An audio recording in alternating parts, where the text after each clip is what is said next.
Assalamualaikum warahmatullahi wabarakatuh. Hari ni kita nak buat sirap bandung. So mula-mula sekali kita letak dulu laici ni dalam individu gelas. Yang lebih kita masuk dalam jug.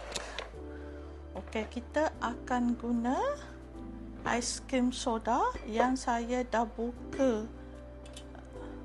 tutupnya 1 jam yang lalu. Okey, ini adalah susu sejat penuh krim. Dah habiskanlah.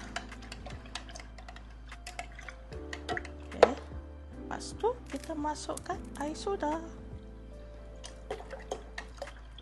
Saya tak ubur gula sebab soda ni dah manis. Okey, nanti kita tuang dalam cawan. Selamat mencuba.